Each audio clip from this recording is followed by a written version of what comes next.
Hi, I'm Cash, and welcome back to Cash Talks Football, where we're breaking down all the goals scored in the Europa League between Manchester United and Lyon, and we've got lots to talk about and loads of dodgy refereeing going on in this one.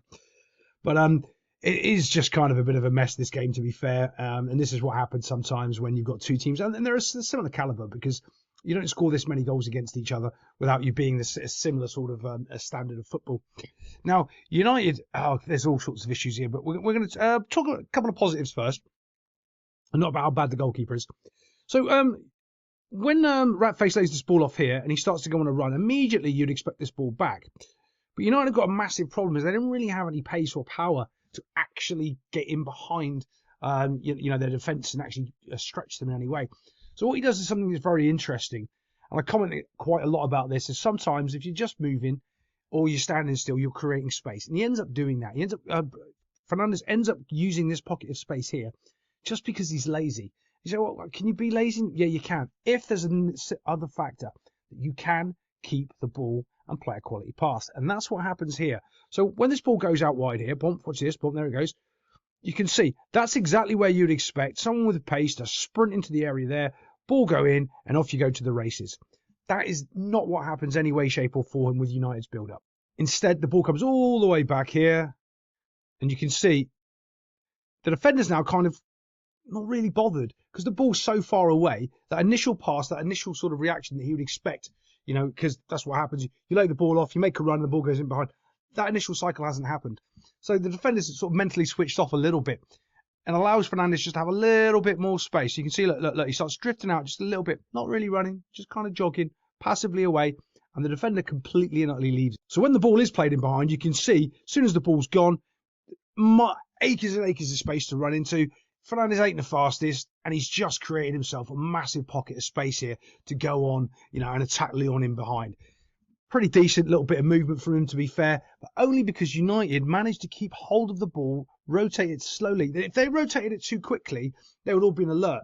It's one of these things. If the ball is moving fast, all the teams, get all hyper. Oh no, we got to get the ball. But that's the reason sometimes you slow it down. The reason you slow it down is everyone gets a little bit more relaxed, a little bit more calm. 1, 2, 3, bang, the ball's in behind you, already been caught. That's exactly what United have done here. Next bit of good movement here is from Garnacho. Look how far away he is, but you can see that channel right there. You can see that's exactly where he wants to be. And you've got whoever up front for Haaland, Rasmus Højlund, sorry, Haaland, I keep saying it wrong. Starting to pull the defenders away, opening up a little pocket of space down that channel there for him to receive the ball. You can see, look, he's waiting. He's waiting for him. He's not starting his run too early. He's waiting. There's a little bit of patience there. That means, you know what? They might be listening to their manager instead of running around like headless chickens. And this is complete miscommunication. You can see the ball's going in here. Bump, bump, bump. 1, 2 players react. And as you've watched this channel before, you'll know there's one football. If 2 players react, both of them can't win it. So someone is going to get in someone's way there. If one's pressuring the ball, the other one better be backing him up. But if you're both going to win it at the same time, what normally happens is neither of you do. You get in each other's way. So when this ball's fizzed across, all of a sudden he's in behind. And if this kiddie had just held his shape there, as soon as he's pressured him, he would have gone there, and then he would have come in and been able to win the ball. But he doesn't, because now this one touch has taken both players out of the equation because they're defending like they're 9 and they have no idea what to do. Oh, what a shock in professional football that they're terrible at the game. And yes, I was completely expecting, just like the goalkeeper was, for this clown Garnacho to smash the ball here at the goalkeeper, because that's normally what he does. And he does finally figure out, if he passes the ball into the middle of the goal, he sets it up for teammates to score. And they do. It's such a simple tap-in, but it's a bit more than that. It's a well-worked goal. It's very patient. They've moved a Lyon defence around very, very easily, and they've just been able to craft this goal very, very simply. And you can see some buildings there of good ideas throughout the team and people being patient, listening, and working as a unit. Much, much better from United on the first goal. Let's just move it on. When this initial ball's played, I just want you to have a look at where these 2 players are before we show you where they are in the box. Clearly, the Lyon player's got the better run. It's just he cannot judge the flight of the ball properly, and he ends up trying to fight the player and not win the football. You see this all the time, especially in the Premier League. Players are too busy trying to fight players and not just win the football. Win the football. Much easier. Keep your eye on it. Keep your line. And he wins this all day long. He doesn't. Look where they are now. From The United player been about there. Now he's on the inside track receiving the ball just because the Lyon player is not judging the flight of the ball properly. He's completely and utterly lost it. So what does he try and do? He tries to buy a foul here. He really does. He's not really knocked into. He's not bumped into. There's a lot of dodgy decisions in this game, to be honest. And the referee, I could have quite easily seen him give this. So that's why the defender's gone for it. So as he's just like, bump, he's been, oh, ref, give me a free kick. Give me a free kick. From here, though, there's a lot of different movement. Look, this isn't good enough. Watch this. Ready? We go. 1. Do you see that? That's the one the shot comes off right away. That's when you need to shoot. If you want to be at a different level, the difference between Champions League and Europa League level, that's the difference there. You have to be shooting straight after you've controlled that touch. That's it. In the back of the net. If you want to know why you need to be a good level player or a bad level player, the ball's under control. It needs to be finished right now. Because you won't have that against a quality team. If that's an Arsenal or if that's Liverpool or maybe, I would say Real Madrid, but they're not quality at the back, you will not have the time to take that strike and they will close you down and you will lose that opportunity. You have to be finishing it right there. So instead, what does he do? Takes another touch and then he pulls the trigger. It's too long. It's way too long. And you can see the Lyon defender's almost back on him. Is it a good finish? Yeah. Does he score a goal? Yeah. But that's not what we look at here on this channel. We look at what can make you the best. Not about what you're doing, oh, you got your goal and you did your thing. But if you're doing things wrong, eventually those things doing wrong catch up with you and you don't score next week because those ingrained little decisions you're doing, you need to fix. And he doesn't. Gets his good shot off, though. Posting in. Yeah, not bad. 2-0 up. Should be cruising from here, right? So here we are on the first Lyon goal. The ball's whipped in and the United clearance isn't good enough. It just basically goes up and down to there. This is a problem with poor clearance. If you give poor clearances and it ends up almost 2 yards away from where you've done it, you're all sorts of issues because what you have to do then, the second phase, which I don't think they coach it, I genuinely don't, because now what happens is all the players that were man-marked are not man-marked. How do we know that? There is 3 headers in the box uncontested from United. Here comes the first one right here. Header, bump, uncontested, bump, second one, and then we've got the third one coming in to finish the goal. Yeah. I mean, 3 uncontested headers in the box. If I'm playing United on the weekend, I'm just saying put the ball in the box, put it in the air. I mean, especially from set pieces, because as soon as that first initial contact of the ball happens on that second phase, they aren't going to pay any attention to what they're supposed to be doing clearly right here. But don't worry, the keeper's going to make a worldy save. No, he just stands still and lets it go into the corner. Brilliant. Well done, goalkeeper. Let's move it on because we've got more to talk about this brilliant goalkeeper later. In grade A, awful defending here from United. 1v1, try to make a tackle. Now, if you want to watch how you defend 1v1 and you want to see some good 1v1 defending, watch PSG. If this is a PSG defender, he's walking away with that football. Pretty much, if this is any defender that isn't in the Premier League, they're walking away with that football. All he does is just let him have this space here. Look, he has no intention of closing that space. He doesn't know what he's doing. Look, he's just jockeying with him. Jockey. He's not trying to get close to win the ball. He's just holding him there. Right? So, of course, you've got another player coming in here. Doesn't do anything. This is Bruno Fernandes again. He doesn't do anything. And I'm so, in the Premier League, this happens day in, day out. If you've got a player and he's slowed him down like this player needs to come running in and tell him to try to win the tackle, win the ball. Because if he beats him and goes past him, you're there to cover. So you might want to wait a minute until you're a couple yards closer. So let's just move it on ever so slightly. Boom, boom, boom, boom. Still jockeying, still doing nothing. He's not close enough to block across. He's not close enough to do anything. He just lets him do whatever he wants. It's just like, yeah, all right, mate, I'll whip a ball into the back. So he pulls him a little bit wide again. Of course, he's not close enough to react. He's not close enough. He just whips it. Oh, no, he stops it. Sorry, I apologise. He gives him even more time and space to sit there, dance, knock it past him, come back a bit, stop, have a cup of tea. And he's still not trying to win the football. You can say, oh, but he's standing in front of him. He's standing up. This isn't the place to do that. Like, the difference of just being able to walk, what you're doing, right, when you're standing somebody up like this, is every little bit you're creeping forward and closer to the ball to try to win that ball. He's never, ever creeping close to try to win that ball. He's just standing there. Absolutely standing there. Remember, he can afford to get beaten because his mate's there. His mate's now shown up, perfectly covering for him. But don't worry, he doesn't do anything either. He just stands there. And then we get a ball whipped in onto the back post. Eventually, look at how much time he's got. All the time in the world. And everybody seems shocked that apparently, look, we've got 1, 2, 3 players marking 1. And we've got someone completely free on the back post. Brilliant defending. Quality. That's why we got 3 at the back, right? So then with the third, we can have someone covering on the wide flanks with the left back. He's in the middle with us, with the other 3 central defence. Like, this is a joke level defending right here. 1, 2, 3, 4, 5 players marking 2. 1, 2. I mean, it's just awful. There isn't any explanations for it. It is just completely and utterly poor. This is supposed to be Manchester United. Yeah, they might be, 16th in the league and do whatever, but you can't expect standards like this to have someone walking in on the back post and so many defenders in the middle doing absolutely nothing. Get rid of them. Push them on one. Push on one. These 2 players right here should be saying push on one. What does that mean?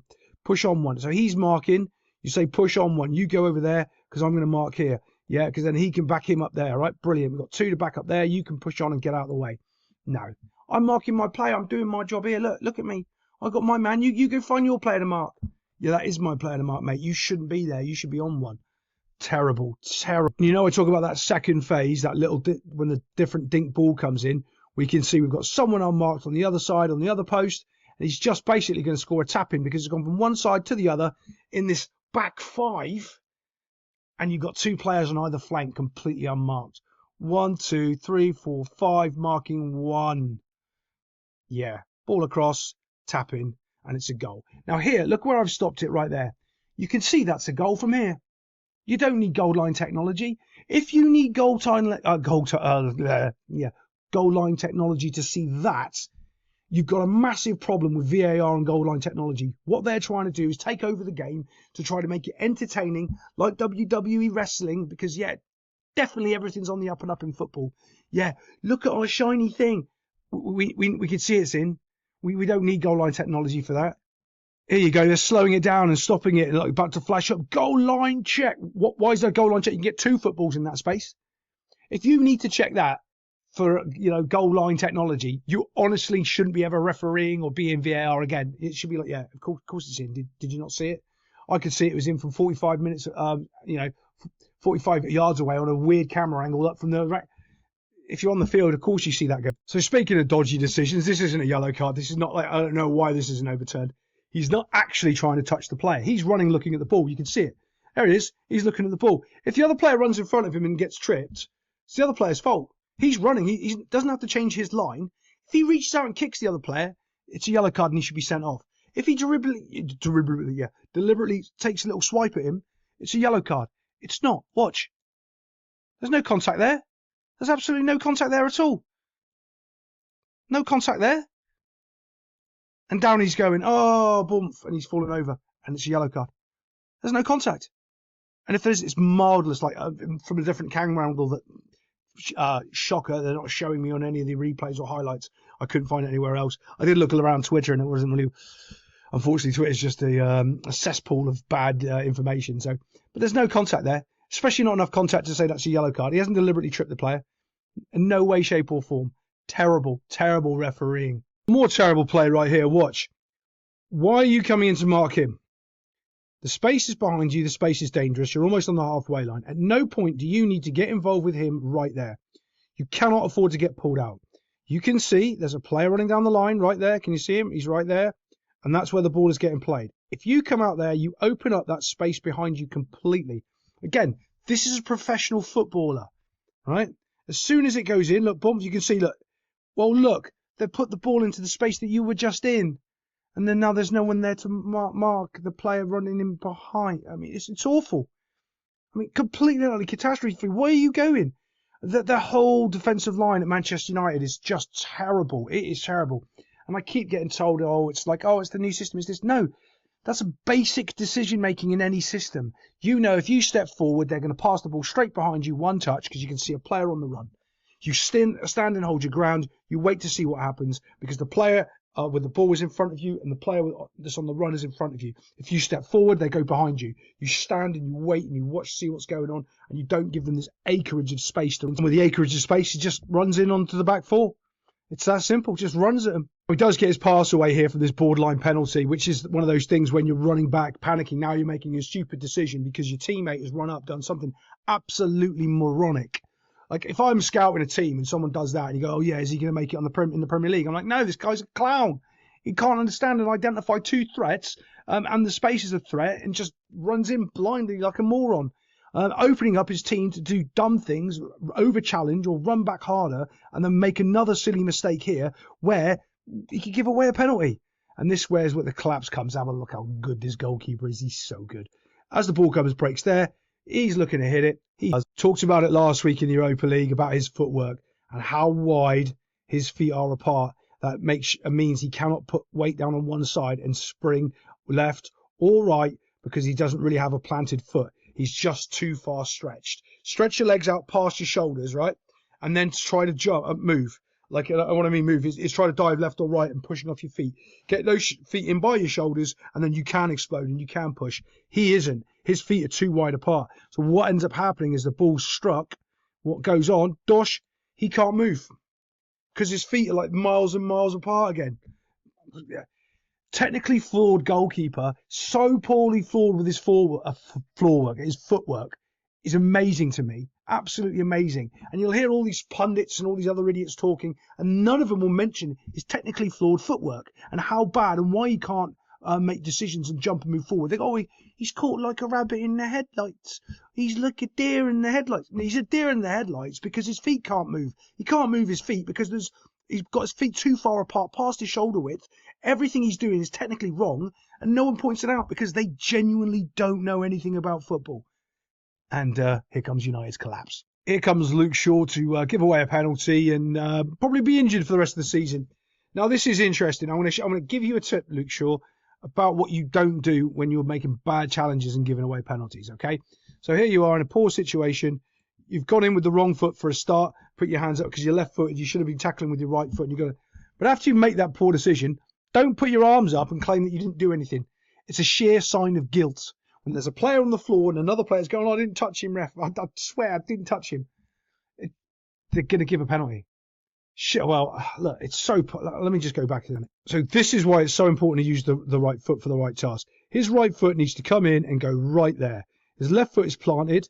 Okay, if he extends his left foot, you see where his body is, right? His left foot means he's going to be off balance or his shoulders are going to turn into the player. However, if he moves this foot forward, what ends up happening is he blocks the player's run there and the player runs into him. So even if he gives away a foul, the players run into him, you can get away with it. And this is, again, coaching body shape and body position. And it doesn't matter that you're left-footed or right-footed or any of this rubbish. This is basics. Basics in football. Knowing when to tackle. Because he's trying to tackle here with the outside of his left foot. That's what he's trying to do. That's the real reason he gives this away. Watch, you see that? He's going with the outside of his left foot as he stamps on the guy. Instead of just shutting the gate, that's what you're calling it, with your shoulders and your hips, shutting the gate with your right foot, the inside of your right foot. Yeah. Shocking footballing. Again, brilliant goalkeeping from this clown. Look at where his feet are. You already know where he's going because he's already leaned that direction. You already know he's going that way. Not only that, when he does dive, when he does go forward, he goes forward so much. Look, he's nowhere near the line. It's awful. Everything this guy does in goal is awful. Genuinely awful. Decent pen. Keeper's rubbish. Look where he ends up. Look how far he ends up. Like, he's nowhere near the ball. If he couldn't get actually any further away from the ball, diving, he couldn't get any further away. But let's move it on. Have a little look. This is what we're looking for here. We're looking for the arm to come and pull about there and pull him down, right? To me, this isn't a penalty. It's just not. In the modern day, I'd say it's 50-50. But to me, this just isn't a penalty. Is he pulling on him? Yeah. But he's gone down too easy. If he hasn't gone down this easy, look, watch what happens. There you go, bump. He's barely touching him. He's got his shoulder, right? If he turns his shoulders, so think of it this way. If I'm pulling on your arm, I'm going to move your shoulders, right? If I don't move your shoulders, I don't move you with enough force to do anything. Does his shoulders move when he's pulling on his arm? So that's the question, right? No penalty. It's not. You're not pulling him down. You're not pushing. There's no actual enough force there for it to be a penalty. None at all.